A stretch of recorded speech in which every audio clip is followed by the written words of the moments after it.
Good day, YouTube, and welcome to another episode of the Albino Rhino beer review. Today you have the Rhino. We're going to look at a beer. Today's beer is here. It's the last beer we have. It's over there. It's over there. Town is dry for the next 30 days, so luckily I have like 70 beer reviews backlogged still. I think they go back from before Christmas. So I don't know. I think October, November, somewhere in there. So yeah, let's get to this last beer, shall we? It's over here.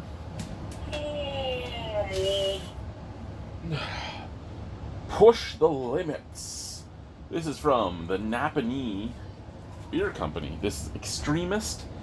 It's a 7.2% alcohol Belgian style IPA. I love the gas mask. I've had some Napanee beers that I really did enjoy. I don't think I'm going to enjoy this one, but that's just me knowing that Belgian IPAs don't normally tickle my fancy. But when I make my beer orders, I'm like, hey, send me whatever. And so it's something to try, right? That's all this is. I do this now mostly still for the experience of trying new things. So yeah. A uniquely fruit and spice-filled Belgian IPA. This is flavor taken to an extreme, full of intense aromas of pine, grapefruit, and citrus, paired with a rich fruit and spice character that makes it distinctively Belgian. This is not your average IPA. New Brewery of the Year, Ontario Brewing Awards 2017. From the heart of small town Ontario comes the Napanee Beer Company, in Napanee, Ontario, of course. An award-winning brewery driven by passion, dedication, and imagination. Our promise to our customer is simple: to make incredible beer that they love to drink. Store cold, enjoy fresh. Okay, let's do this now, shall we? I think that's the first beer in a while I was able to read the entire can of. Color scheme worked for my blind man eyes.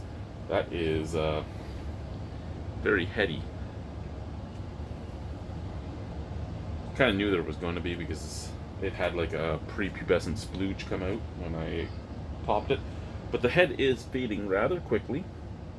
It's almost cascading like a nitro beer, almost. I saw a nitro non-alcoholic beer recently.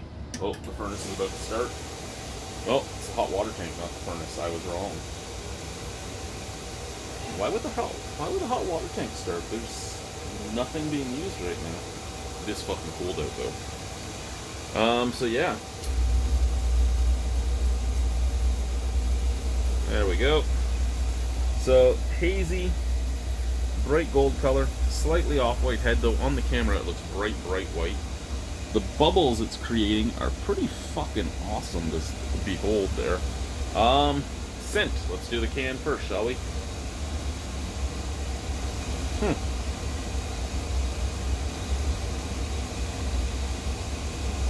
I do get pine. I get a lot of pine. I get that almost like Demerara sugar type of sweetness that you would get from a Belgian beer. And I like that gas mask, but I've never had a gas mask that had the... I've owned several gas masks, but I've never had one that had the two cartridges. I have had one that had a cartridge off to the side and then the nose piece. I haven't had one that had both, so kind of cool. That back there. And yeah, it's just sweet and piney out of the glass, so let's try it. Slanche.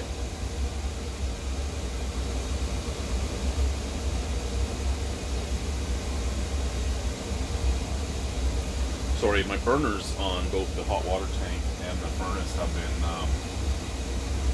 not working properly lately. They did fix the furnace, but we were told the furnace was on its last legs, even though the furnace is only 2 years old. They did the downdraft furnace. So we're in the Arctic. They take a furnace, they flip it upside down to push everything underneath, so the heat can come back up, and it wears out the furnace. And the ducts in the house apparently aren't big enough for the amount of heat that this oil burning furnace gives off, because brand new oil burning furnace, and it's overheating and burning all the insides up. So she doesn't have a long time. You'll hear that whenever I'm in here now, the fan is always running even when the thing isn't, because the board is fucked, and if we turn the fan off, the thing won't turn on, the furnace.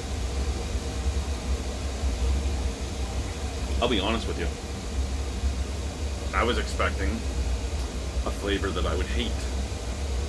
I'm not getting a flavor I hate. I'm not getting much of a flavor at all. And I would say, hey, it's just me losing my taste because of COVID, because I had a COVID, but triple vax. My biggest stuff is just weakness and extreme exhaustion and dizzy when you're walking around. That's my wife lost her taste completely. I had dinner tonight, tasted everything, but I find lately with the beers, the last 2 days with the beers, I'm usually picking up more bitterness than is necessarily in the beer. So I think it might have changed my flavor palette a little bit, but I'm not getting that bitterness on this, which is weird to me. 7.2% alcohol. Would not say I get an alcohol burn. I get a piney, earthy bitterness on the back end, which is coming from the hops themselves. Do I taste citrus? A very slight amount of citrus. Do I taste anything else? No, it's piney, it's bitter, a little citrusy, tiny bit of sweetness up at the forefront, a nice malty sweetness. Overall, though, there's no alcohol burn, and it's not overly bitter. The bitterness is there. It makes it moreish. It's sitting on the back of the tongue where you want to take another sip just to get rid of it, because here it is. It's bitter. The bitter goes away. The bitter starts coming back, so you take another sip. So it is a very moreish beer. But is it the flavors I expected from a Belgian IPA? No, I kind of expected the cloviness or the Demerara sugar sweetness, or the a lot of Belgian IPAs come off with a very, very apparent yeastiness, just esters from the yeast. I'm not getting any of that really. I'm getting, like I said, I'm getting pine, a slight bit of citrus, a dirtiness, and a slight bit of sweetness up at the forefront. Just curious when this was canned. Okay, November 5th. So it was canned November 5th. It is right now January 20th, so it is over 2 months old. May have lost a little bit of because I don't know what hop variants they've used or anything like that. That being said, I know an IPA is one of those beers where everybody's like, we need to drink it fresh. But if you can't get it 2 months later, it should never be sold anywhere other than the brewery. If you're going to say I need to drink this so super fresh, and you're going to sell it within a market scheme of, say, the LCBO or Marché Terrain or the beer store or anything like that, where it might not get to the consumer fast enough, then it shouldn't be sold that way. That being said, I know when this was bought, which was the end of December, so it was already almost 2 months old when it was picked up, so it sat on the shelf there. But that being said, I'm still excited to try it. It's not a bad beer. I know a lot of people that would love it, but I also know a lot of hopheads that would hate it, because it's not nearly as flavorful as they say. But again, that could be due to the age. It is a lot hazier now that I dumped the rest of the can in, which kind of makes sense. A lot of Belgian beers have splooge at the bottom, so we'll give it another sip or two, see if anything has changed. Oh, there we go.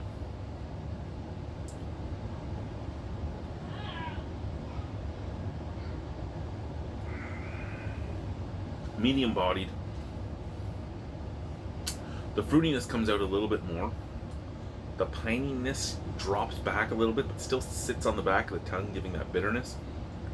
Other than those two, you really just have the sweetness up at the forefront. This still is a fairly simple beer, so when they say it's not just your average IPA, it pretty much is kind of like your average IPA of 10 to 12 years ago. Piney, slightly fruity, slightly earthy. Like, I don't know how you could say that's not your average IPA. Again, mattering the hops they're using, dependent on the hops they're using. This could have faded quite a bit in the 2 months. Well, 2.5 months. But, I don't know. It's not bad. That's where I'm going with it. It's not bad. Out of 10? Probably a 6. I have no problem drinking it. I may give it a shot if I see it fresh somewhere. But other than that, I've drank it now. I don't need to drink it again. It's another beer off the list of beers I've had. And what we're getting close to 6,000 unique beers. So yeah, maybe by the end of the year we'll push 6,000, which shows that I'm an idiot because of how much it costs to buy beer in the Arctic. Like, yeah. Cheers, guys.